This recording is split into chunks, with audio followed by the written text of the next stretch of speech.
में एक शेयर है विकास लाइफ केयर। अगर हम स्थितियां देखें कंपनी के काम के हिसाब से 12-13 साल में एक ही रेंज में जीटीएल इंफ्रा घूम रहा है। उस पर इतना सारा कर्जा है, इतने बैंकों ने उसे लोन दे रखा है, हर एक उम्मीद उसकी लग होते हैं जो हमें सालों सालों तक उलझा कर रखते हैं। यानी कि अपनी उम्मीद ऐसी लगा के रखते हैं कि बस यही जो भी कंपनियां हैं छोटी मोटी ये हमें बहुत अमीर कर देगी, ताकि हमें लग रहा है कि वो हमारे 1 लाख को अगर वो 10 रुपये में जाए तो 10 लाख कर देगा। भैया कहने में आसान है, ये चीज़ें कहने में आसान हो जाती है कि अगर आपका पैसा कुछ ऐसे शेयरों में लग जाए जहां कंपनियां डिविडेंड दे रही है और वो आपको 3 महीने में डिविडेंड दे रही है, ऐसी काफ़ी कंपनी।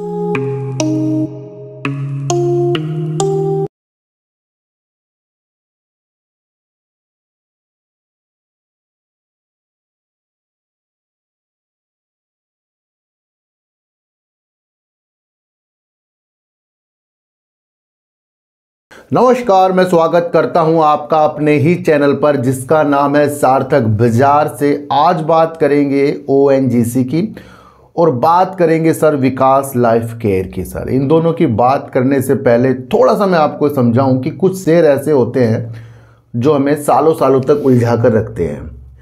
यानी कि अपनी उम्मीद ऐसी लगा के रखते हैं कि बस यही जो भी कंपनियां हैं छोटी मोटी ये हमें बहुत अमीर कर देगी।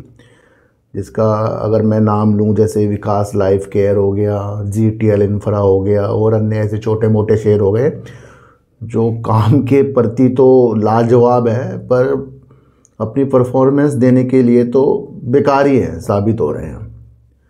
देखो, जब तक कि हम इस तरीके से शेयरों के अंदर अपना पूर्णतया इन्वॉल्व रहेंगे और उसके बावजूद हमें सालों साल कुछ ना मिले, समय भी जाए, ना डिविडेंड मिल रहा है ना और कुछ मिल रहा है, बल्कि टेंशन मिलती जा रही है, तो फिर हमने बाजार से कमाया क्या है ये आप मुझे बताओ। देखो सर, अगर आपका पैसा कुछ ऐसे शेयरों में लग जाए जहां कंपनियां डिविडेंड दे रही है और वो आपको 3 महीने में डिविडेंड दे रही है, ऐसी काफ़ी कंपनियां हैं जो हर अपने क्वार्टर में डिविडेंड दे देती है, उससे आपको ये चीज़ समझ में आ रही है कि अगर आपका इन्वेस्ट उन कंपनियों में होता जो डिविडेंड दे रही है, भले ही वो कंपनियां लॉस कर रही हो, लेकिन हर 3 महीने में आपके मेन अकाउंट में कुछ ना कुछ क्रेडिट हो ही जाता, यानी कि कुछ ना कुछ गाड़ी चल रही है। पर अगर हमारा कोई भी डिविडेंड वाले शेयर नहीं है और हमारे ऐसी उलझनों में हमारे शेयर घुस गए हैं, हमारा पैसा लग गया है जो हमें टेंशन ही दे जा रही है, तो क्या हुआ? एक तो टेंशन मिल रही है, दूसरा वो शेयर भाग नहीं रहा है, तीसरा उसमें इतना लॉस आ रहा है कि अब क्या करें, क्या सोचें। फिर बार बार उसके अंदर कुछ अच्छी न्यूज़ आती है तो हमें अच्छा लगता है, फिर देखने को मिला कि एफआईज गायब हो गए जी, देखने को मिला है प्रमोटर अपनी हिस्सेदारी घटा के चले गए जी, और बाद में बची सारी पब्लिक। पैसा एक ही है, प्लेटफॉर्म भी एक ही है, पर जो हमारा कंपनी का सिलेक्शन है वो हमारा बहुत गलत हो जाता है। यानी कि अगर हमारा पैसा, देखो कोई गारंटी तो है नहीं कि बड़ी बड़ी कंपनी से भी हम पैसा कमा लेंगे, पर एक गारंटी तो है कि बड़ी कंपनी में हमारा पैसा सेफ तो है, हमें डिविडेंड मतलब मिलेगा तो। पर छोटी छोटी कंपनियों में अगर डिविडेंड हमें नहीं मिल रहा है तो हमारा पैसा फंसा हुआ है। तो कुछ ऐसे शेयर हैं जो हमें उलझा के रखे हैं, बस बैठे हैं और हम भी बैठे हैं आस में कि कुछ अच्छा हो जाए, कुछ अच्छा हो जाए, कुछ अच्छा हो जाए। भैया 12-13 साल में एक ही रेंज में जीटीएल इंफ्रा घूम रहा है, उस पर इतना सारा कर्जा है, इतने बैंकों ने उसे लोन दे रखा है, हर एक उम्मीद उसकी लगती है कि अब ये कुछ ऊपर की तरफ जाए, लेकिन फिर वही 2 से नीचे नीचे नीचे। तो क्या ये हमें ये समझना है कि भले ही हमने 2020 के बाद कदम रखा हो, उस वक्त भी वो शेयर वैसी का वैसी, और अगर उसके पिछले चार्ट देखें तो 12-13 साल से ये वही 1.5-2 रुपये में घूम रहा है। ना तो वो हमें कमा के दे रहा है, ना वो कुछ हमें दे रहा है, बल्कि हम अपना आप इन्वॉल्व हैं, ताकि हमें लग रहा है कि वो हमारे 1 लाख को अगर वो 10 रुपये में जाए तो 10 लाख कर देगा। भैया कहने में आसान है, ये चीज़ें कहने में आसान हो जाती है कि अगर हम जीटीएल इंफ्रा के 100 रुपये के इतने शेयर आ जाएंगे हमारे जी, आ जाएंगे 70-80 शेयर आ जाएंगे 100 रुपये के, और एक भी शेयर अगर 10 रुपये बढ़ा, 1000 रुपये बढ़ा, इतने हो जाएंगे। ये कल्पना जो हम कर रहे हैं, यही कल्पना तो हमें मार के जाती है। भैया यही जो पैसा है बड़े बड़े नहीं लगा सकते। अगर हम कुछ शेयरों को, छोटे मोटे शेयरों को सोच रहे हैं 1000 लगा दे, तो बड़े लोगों के पास कितना पैसा होगा ये सोचो। पर वो बड़ा कोई भी इन्वेस्टर आप देख लेना, ऑपरेटर तो गेम कर देंगे। पर कभी आपने देखा विजय केडिया, वॉरेन बफेट, राकेश झुनझुनवाला जी का पोर्टफोलियो, राधा कृष्ण दमानी का पोर्टफोलियो में ये शेयर पड़े हों, जीटीएल इंफ्रा पड़ा हो जी, विकास लाइफ, तो ये उनको भी तो दिख रहा है ना, उनके पास तो हमारे से कई गुना पैसा है, तो वो इन्वॉल्व हो जाते हैं इसके अंदर। ये प्लेटफॉर्म जो पब्लिक है ना, बना उसके लिए ही है, गुमराह होने के लिए बना है। पर जो इससे बाहर निकल जाते हैं वो इससे कुछ सीख कर जाते हैं। तो अच्छा शेयरों के अंदर इन्वेस्ट, जैसे डिविडेंड वाली स्थितियां मैंने आपको बताई है, और अच्छे अच्छे पोर्टफोलियो बनाइए, अपने कुछ चीज़ों को करिए। तो इसलिए कुछ शेयर जो होते हैं इस तरह से उलझाते हैं। मैंने वो क्या उदाहरण दिया कि बड़े बड़े लोगों के पास भी इतना पैसा है, वो खरीद सकते हैं, पर वो खरीदते नहीं। पर दिखता हमें यही है, जीटीएल इंफ्रा दिख गया जी, विकास लाइफ केयर दिख गए जो, और 2-4 रुपये के शेयर दिख गए, ये दिख रहे हैं हमें। और उसमें से कोई ऐसा शेयर भाग जाएगा जो एकदम से 10,000 का हो जाए, वो आपकी नज़रों में नहीं आता। वो तब नज़रों में आता है जब वो 10,000 का पहुंच जाता है, 5,000 का पहुंच जाए, 2,000 का। वो कुछ शेयर होते हैं ताकि लगे हाँ भाई इस प्लेटफॉर्म में ऐसा भी पैसा बनता है, पर वो हर एक का नहीं बनता उसके अंदर।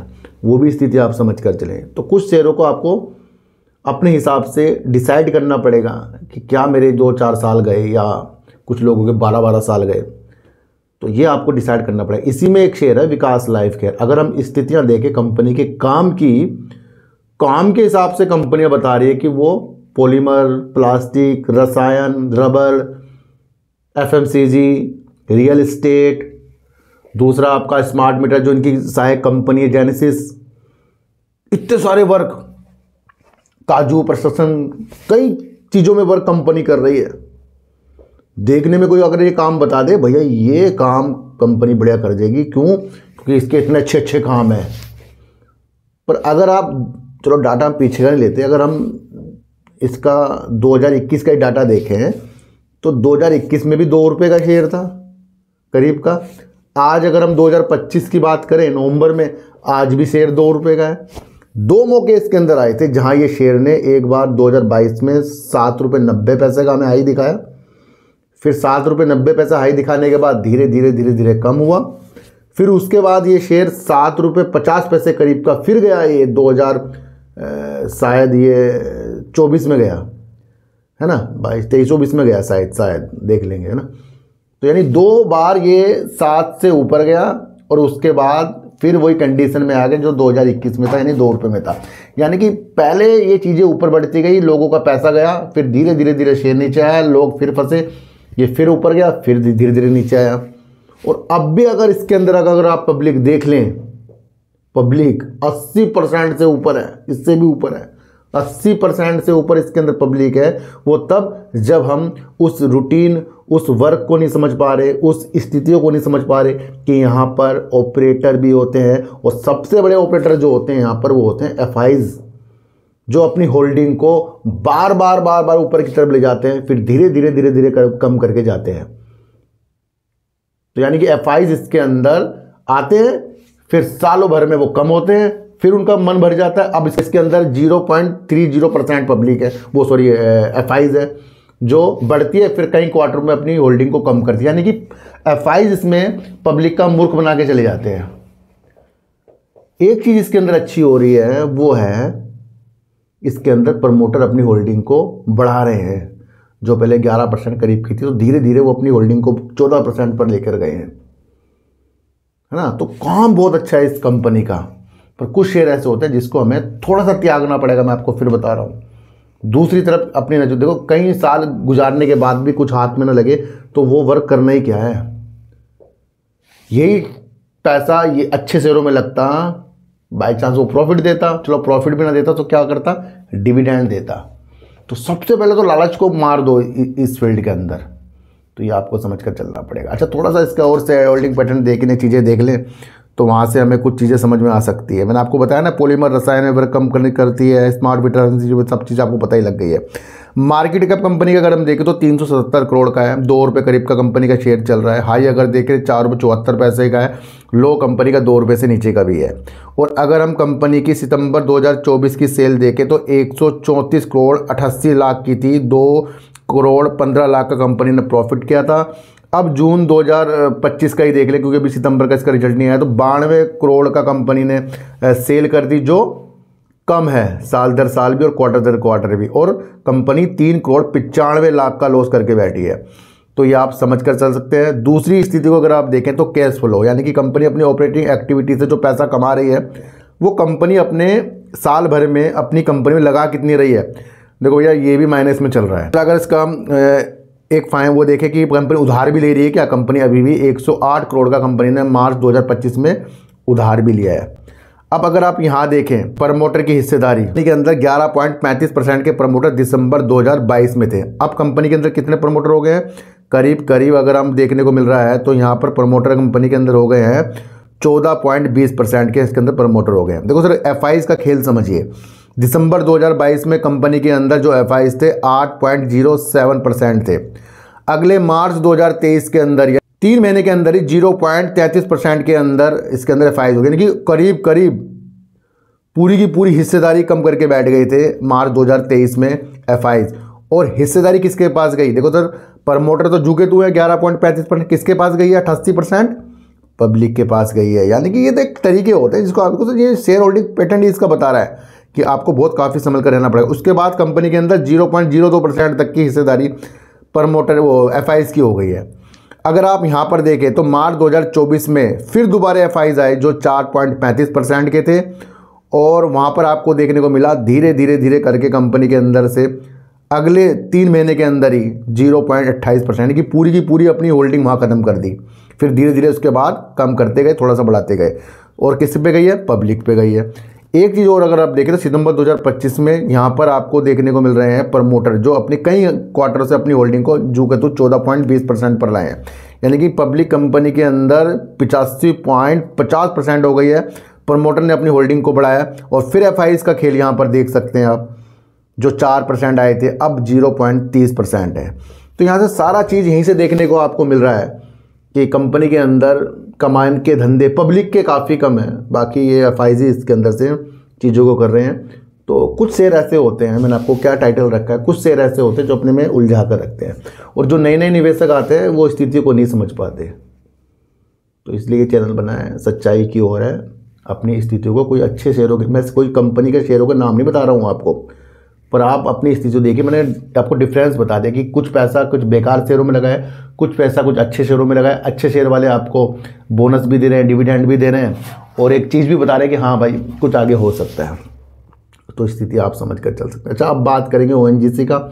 Q2 भी आ गया है, और देखने को ये मिला है कि इस बार भी ओएनजीसी ने 6 रुपये के हमें डिविडेंड दिया है। इससे पहले कंपनी ने 5 रुपये का डिविडेंड हमें दिया, यानी कि करीब 2 बार में कंपनी ने 11 रुपये करीब का हमें डिविडेंड दे दिया है। तो अगर ये शेयर भी हमारे पास होते चलो तो हमें डिविडेंड मिल जाता, पर यही शेयर अगर हम बेकार कंपनी के ले लेते, कोई कंपनी के, तो हमें कुछ भी ना मिलता।